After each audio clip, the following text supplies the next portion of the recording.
ইরানে আক্রমণের জন্য প্রস্তুত আমেরিকা, এমনকি তেহরানকে নিশানা করার পরিকল্পনা গোপনে নাকি এই পরিকল্পনাতে সায় দিয়েছিলেন মার্কিন প্রেসিডেন্ট ডোনাল্ড ট্রাম্প।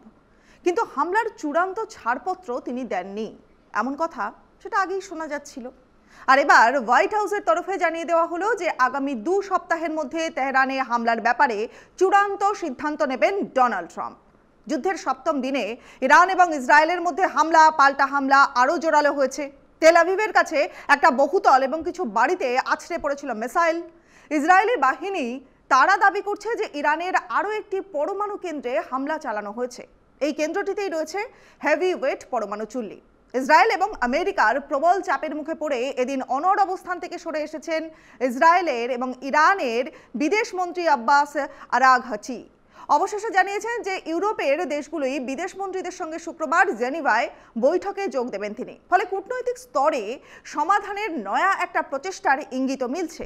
ইরানে সরকারি সংবাদ সংস্থা তারা জানাচ্ছে যে জেনিভার বৈঠকে থাকবেন ব্রিটেন, ফ্রান্স এবং জার্মানির বিদেশ মন্ত্রীরা। বৈঠকে অংশ নেবেন ইউরোপীয় ইউনিয়নের শীর্ষ কূটনীতিকরাও। তবে বৈঠকের এই তোড়জোড়ের মধ্যে অবশ্য হামলা পাল্টা হামলা এই পর্বটা কিন্তু রয়েছে অব্যাহত। ইরানের ক্ষেপণাস্ত্র হামলার মুখে পড়া সোরেকা মেডিকেল সেন্টার, সেই সেন্টারের চিকিৎসকরা তারা জানাচ্ছেন কি যে এয়ার রোড সাইরেন সেটা সবে মাত্র থেমেছিল, কিন্তু তা সত্ত্বেও কান ফাটানো শব্দে আচমকায় মিসাইল আছড়ে পড়ে। ক্ষতিগ্রস্ত হয়েছে মূলত পুরনো সার্জারি বিল্ডিং। যুদ্ধের আবহেই সাম্প্রতিক এই ভবনটি খালি করে দেওয়া হয়েছিল। ফলে বড়সড় একটা বিপদ, সেই বিপদটা এড়ানো গিয়েছে। কিন্তু ইরানের সরকারি সংবাদ মাধ্যমে যদিও দাবি করছেন তারা যে হাসপাতাল নয়, বরং পাশে ইসরায়েল সেনার যে দপ্তর রয়েছে সেই দপ্তরকেই নিশানা করা হয়েছিল। ট্রাম্পের এক বার্তায় উদ্ধৃতি দিয়ে হোয়াইট হাউসের প্রেস সচিব ক্যারোলিন লেভিট সাংবাদিকদের বলেছেন যে অদূর ভবিষ্যতে ইরানের সঙ্গে আলোচনা হতেও পারে, নাও হতে পারে। দুদিকেই যথেষ্ট সম্ভাবনা থাকায় আগামী 2 সপ্তাহের মধ্যে আমি সিদ্ধান্ত নেব যে আমি এটা করব কিনা।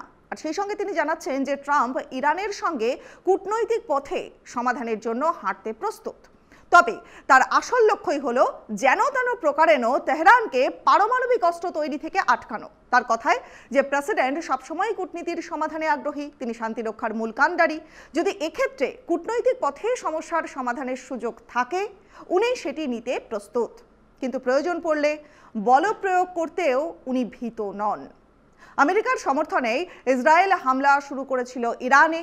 শুক্রবারের হামলার আগেই ট্রাম্পের সঙ্গে নেতানিয়াহুর দীর্ঘক্ষণ ফোনে কথাও হয়েছিল, কিন্তু আমেরিকা এবং ইসরায়েল তারা যৌথ চাপের মুখে নতি স্বীকার করতে নারাজ ইরানের সর্বোচ্চ ধর্মীয় নেতা আয়াতোল্লাহ আলী খামেনেই।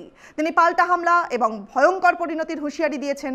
ফলে পশ্চিম এশিয়ার সংকট, সেই সংকট ক্রমে আরও জটিল হচ্ছে।